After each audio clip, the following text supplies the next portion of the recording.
akhirnya setelah kami masuk di PT, kita pindah ke negara tujuan yaitu Hong Kong. Akhirnya saya positif ke Hong Kong. Di situ saya belajar kurang lebih 3 bulan.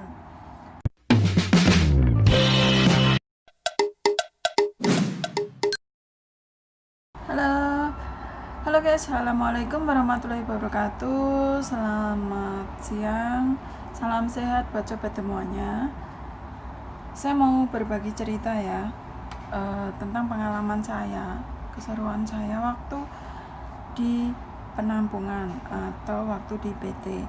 Nah, PT ku dulu namanya PT DPP Solo. Jadi PT itu dulu tempat saya awal mula belajar atau awal mula saya masuk karantina sewaktu pertama kali saya keluar negeri, yaitu ke Malaysia. Di PT-nya itu dulu pertama kali saya masuk ke Malaysia itu namanya PT Intersolusi Solo, dan waktu itu saya baru pertama kali ya keluar negeri. Jadi saya inginnya ke Hong Kong, tapi saya nggak bisa. Jadi karena waktu itu saya belum ada pengalaman, jadi saya nggak bisa masuk Hong Kong. Dan dulu pertama kali saya mau ke luar negeri itu tahun 2009, dan kalau mau masuk ke Hong Kong itu harus punya pengalaman dulu, atau istilahnya misalkan ex Singapura atau ex Malaysia gitu, baru bisa ke Hong Kong. Nah, jadi pertama kali saya nggak bisa masuk ke Hong Kong, tapi saya terus masuk ke Malaysia. Jadi saya belajar bahasa Malaysia, tapi untuk sekarang bahasanya tuh lupa. Kenapa? Ya sudah campur-campur gini ya, sudah lama. Ya sebenarnya belum lama banget, masih ada yang ingat, masih ada yang lupa. Sebenarnya bahasanya itu hampir mirip tapi beda. Kadang namanya mirip tapi arti dalam maksud atau arti dalam arti kata itu kadang berbeda gitu. Terus akhirnya masuk kelas Malaysia atau negara Malaysia, kami belajar di situ. Nah, pertama kali PT-nya itu namanya PT Intersolusi. Jadi waktu itu siswanya itu sangat banyak, 100 lebih ya. Nah, pada waktu itu di situ disarankan harus potong rambut. Jadi walaupun masuk rambutnya panjang, kita harus dipotong pendek. Nah, pas sampai di situ kita sudah proses, sudah ada data lengkap, resmi, dan kita udah positif masuk karantina. Maksudnya masuk di PT, berarti kita udah positif, kita udah benar-benar tujuan niat mau kerja ke luar negeri. Nah, kita mulai belajar, sudah itu terus kita mulai potong rambut. Jadi rambut saya pendek waktu itu seperti anak tomboy. Nah, jadi pas di waktu saya tuh belajar di PT Intersolusi, saya masih nol karena saya sama sekali nggak ada pengalaman untuk pergi ke luar negeri, atau sebelumnya itu belum pernah pergi ke luar negeri. Cuman pengalaman saya itu baru kerja di Indonesia, jadinya saya belum tahu benar-benar dari nol gitu ya. Nah, setelah saya masuk di Malaysia, setelah saya udah kerja di Malaysia, saya di Malaysia kurang lebih 3 tahun ya, karena sebenarnya kan finish kontrak, cuman kan ngabisin paspor sekalian apa gimana, pokoknya saya sedikit lupa ya teman-teman. Jadi saya di Malaysia itu terus pulang. Nah, saya itu memang sudah punya rencana kalau sudah pulang dari Malaysia, saya tetap mau melanjutkan ke luar negeri untuk ke Hong Kong, karena pertama kali tujuan kita ke Hong Kong belum kesampaian. Jadi kita otomatis awalnya ke Malaysia dulu untuk cari pengalaman. Nah, di Malaysia itu sebenarnya majikan sangat cocok dan sangat senang sama aku. Pas waktu pulang tuh semua nangis. Dia pengennya saya ingin tetap kerja di situ. atau enggak dia ingin saya pulang terus balik situ lagi gitu. Nah tapi saya pikir 3 tahun saya di Malaysia saya udah cukup. Nah selagi ada pengalaman untuk keluar negeri, kita pilih pindah negara untuk cari pengalaman yang baru gitu. Jadinya saya positif masuk ke Hong Kong, kelas Hong Kong. Nah pas di kelas Hong Kong itu saya masuk itu sekitar tahun berapa ya, pokoknya saya pulang dari Malaysia itu tahun 2011. Jadi akhir 2011 itu saya mulai proses, karena saya tuh pulang dari Malaysia itu cuman sebentar, maksudnya nggak sampai setahun, karena cuman buat istirahat sebentar. Jadi akhir-akhir 2011 itu saya udah mulai proses kurang 3 bulan kalau nggak salah, karena saya ingin masuk nanti kalau pas terbang ke Hongkong sekitaran Januari, biar tahunnya nggak ganjal-ganjal gitu ya.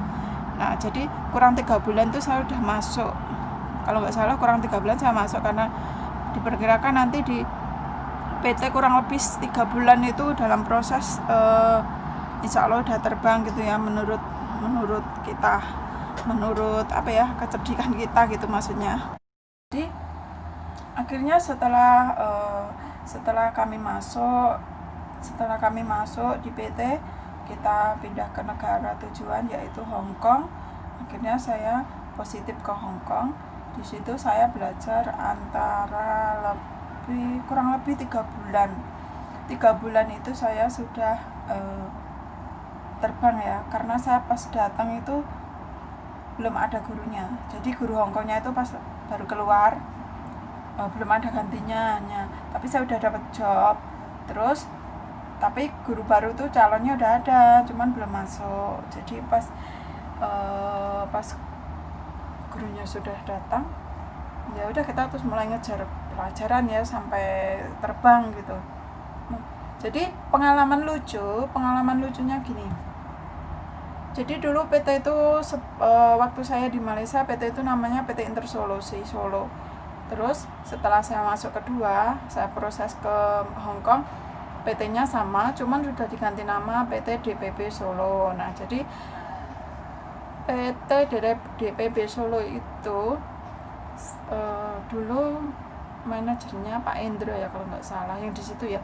Nah sebagian staf-stafnya itu juga masih staf yang lama, staf yang waktu PT Intersolusi, tapi ya sebagian ya sudah lupa ya, karena sudah 3 tahunan. Jadi lagian kan kalau di PT itu anaknya banyak, terus jadi nggak mungkin tuh langsung semua apal gitu, karena apalagi ya sudah lama, udah beda wajah. Nah waktu di situ kan semua potong pendek kan, otomatis wajahnya itu kalau udah rambutnya panjang udah nggak bisa dikenalin gitu.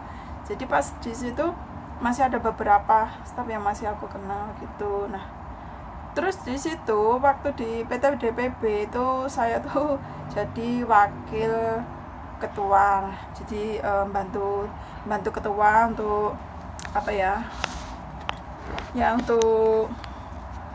untuk bantu ngawasi ketua gitu. Jadi kan pas waktu malam itu ya kadang keadaan itu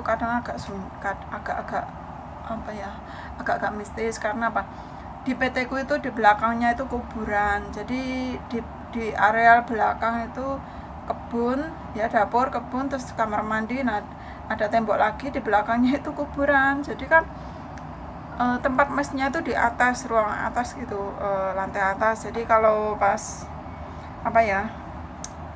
nggak tahu ya, jadi kejadian yang sekiranya mengganggu anak-anak itu pasti kadang ada ya. Nah waktu di PT DPB itu juga ada ya. Terus dulu tuh kalau nggak salah waktu di PT Intersolusi saya sedikit lupa, itu juga ada ya, pas kalau nggak salah malam Jumat itu ada anak yang kupingnya tuh kemasukan hewan. Dulu tuh musim hewan yang kalau lampunya nyala itu hewannya pada ini ya, pada datang gitu. Jadi kupingnya itu kemasukan hewan tuh sampai keluar ya, sampai keluar darah gitu. Semua ya panik ya. Terus keadaan ya tahu sendiri kalau di PT itu seperti apa. Terus ada juga yang kesurupan, ada juga yang apa ya, yang pokoknya yang semacam merasa kayak ada di ya, kayak ada diikutin gitu. Jadi macam-macam ya teman-teman, pengalaman-pengalaman yang mistis gitu, atau pengalaman lucu, atau yang itu pasti ada ya. Nah, kebetulan waktu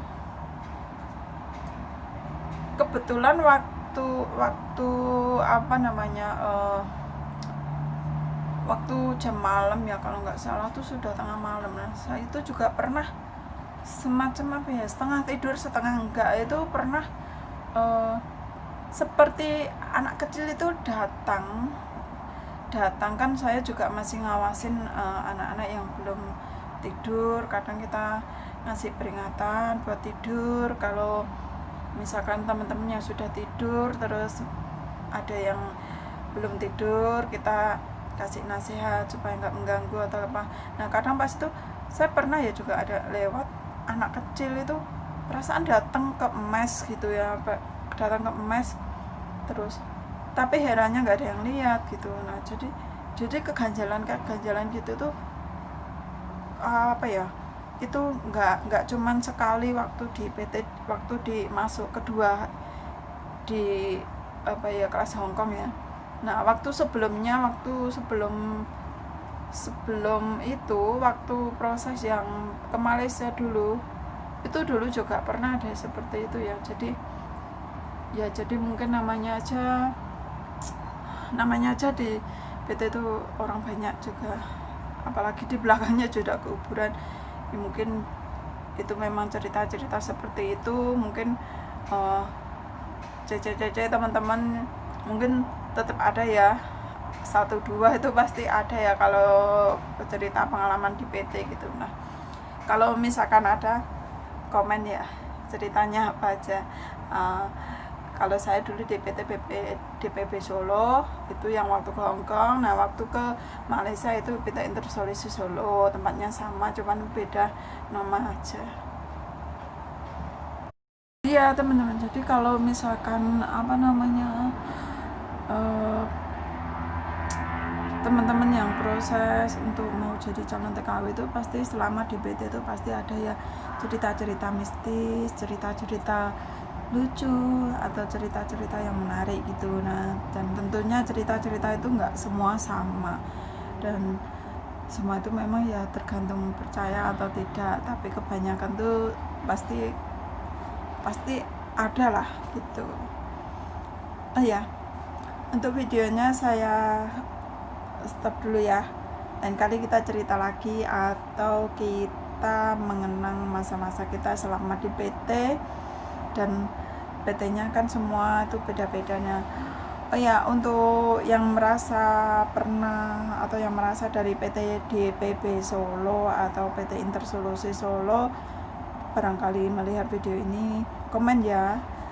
Barangkali kalian kenal saya waktu di Intersolusi, terus teman-teman sudah nggak inget, jadi yang mana-mana tuh saya sudah nggak inget, nggak ketemu ya.